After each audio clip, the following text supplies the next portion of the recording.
There's never been another athlete like Bo Jackson. That's high. He just may have missed it. I don't know. Bo Jackson back, leaps, and he makes the catch.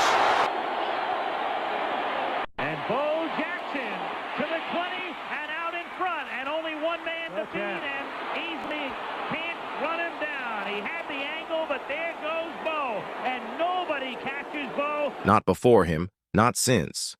A man who made professionals look like children, sprinting up walls in the outfield, trucking linebackers like they were JV. He wasn't just good, he was terrifying. And then, in 1991, it was over. A simple tackle in a playoff game. One awkward twist of the hip. The most electrifying athlete in sports history was gone in an instant. No farewell tour, no decline, just gone. But what if that moment never happened? What if Bo Jackson never got hurt?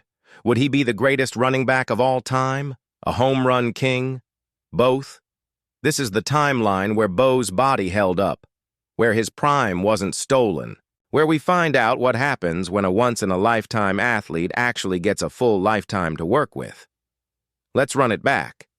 Bo wasn't just gifted, he was mythical. In high school, he won state titles in track and baseball, and hit 20 home runs in just 25 games. At Auburn, he dominated college football, winning the Heisman in '85 while still finding time to steal bases in the spring. The Buccaneers drafted him number 1 overall in 1986. He refused to play for them, so they lost him, and the Royals scooped him up instead. Then the Raiders took a flyer in the 7th round, and Bo said yes, just to prove he could. By 1989, he was an all-star in the MLB and averaging 73 rushing yards a game in the NFL. He hit 32 home runs that year and also ripped off the longest touchdown run in Monday Night Football history.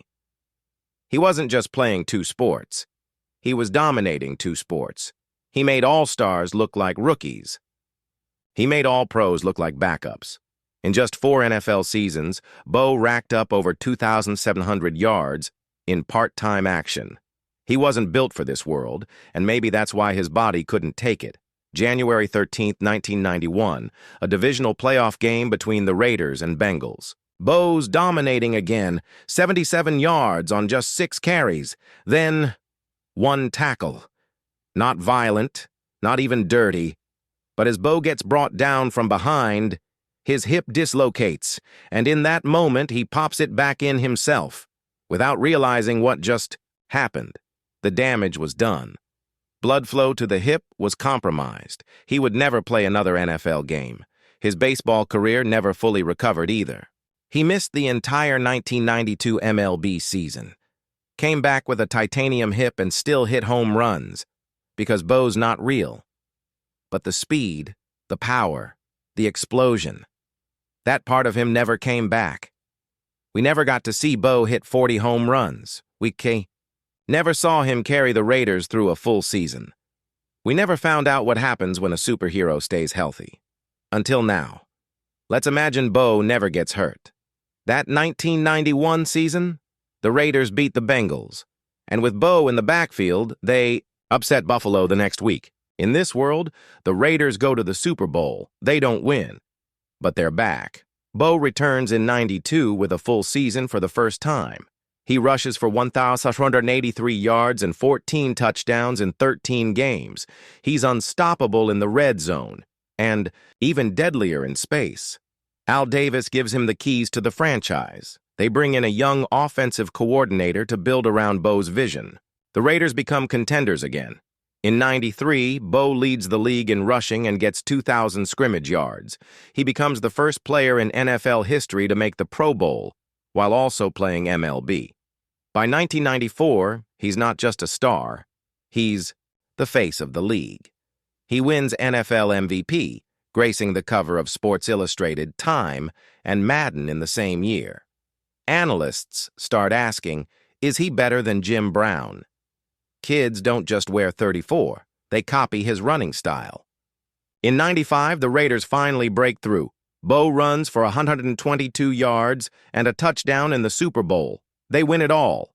Bo hoists the Lombardi, and then he plays spring training like nothing happened. He plays through 96, ending his career with over 9,100 rushing yards, 76 touchdowns, and a 5.6 YPC average, the highest in NFL history among backs with 1,000-plus carries. And Bo never gave up baseball. While dominating the NFL, he's still suiting up each spring. He skips training camp, shows up opening day, and still rakes. From 91 to 97, Bo averages 28 home runs, 80 RBIs, and 21 steals a year. By 1995, he hits a career-high 38 homers for the Angels and makes his third straight All-Star game. He becomes a clutch postseason performer, hitting .389 with 3 homers in the 96 ALDS. Pitchers start walking him more, but it doesn't matter. Bo learns patience at the plate and starts hitting for average, too. He finishes his MLB career with 1,450 hits, 327 home runs, and 193 stolen bases. Bo's legacy doesn't stop with stats or trophies.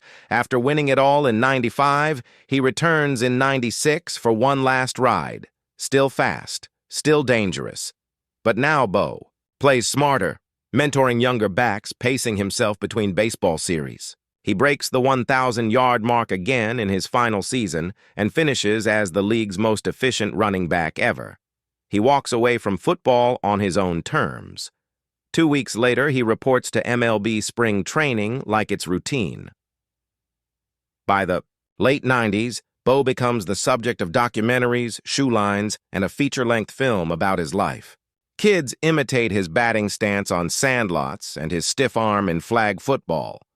Bo isn't just an athlete anymore. He's a symbol of potential, of power, of what could happen when greatness is given time. He opens training facilities for dual sport athletes, leads youth programs focused on versatility, not specialization. And when he's inducted into both the Pro Football and Baseball Hall of Fame, 5 years apart, it marks a moment the sports world thought impossible. No player in history has ever done what Bo did. 2 major sports, overlapping seasons, and he was elite in both. Every kid who dreamed of being a dual sport athlete, Bo actually did it, and he did it while winning. Bo Knows wasn't just a Nike ad. It was a movement. In this reality, that campaign never fades. Bo becomes bigger than Jordan in '92. Madden makes him the face of the franchise. EA Sports creates a Bo mode before anyone even dreams of beast mode. Dayon still does his thing, but even Prime admits Bo's the blueprint. Young LeBron, inspired by Bo's multi-sport dominance. Kyler Murray never questions his MLB potential. Shohei Ohtani, Bo opens the door for a two-way mindset years earlier. Kids wear 34 across sports, and even post-retirement, Bo becomes a voice in both leagues. He's not just a legend, he's a cultural milestone, because in this world, Bo never stops knowing we lost something when Bo got hurt. Not just highlights, not just numbers. We lost proof.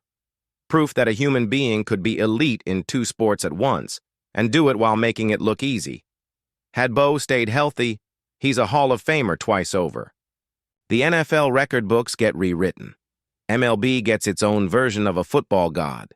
He becomes the ultimate what-if story. But in this timeline, our timeline, it's all unfinished. That's why his legend only grows. Because when you watch Bo Jackson, you're not just watching a player, you're watching the closest thing to impossible that sports has ever seen. And for a few short years, we saw it with our own eyes.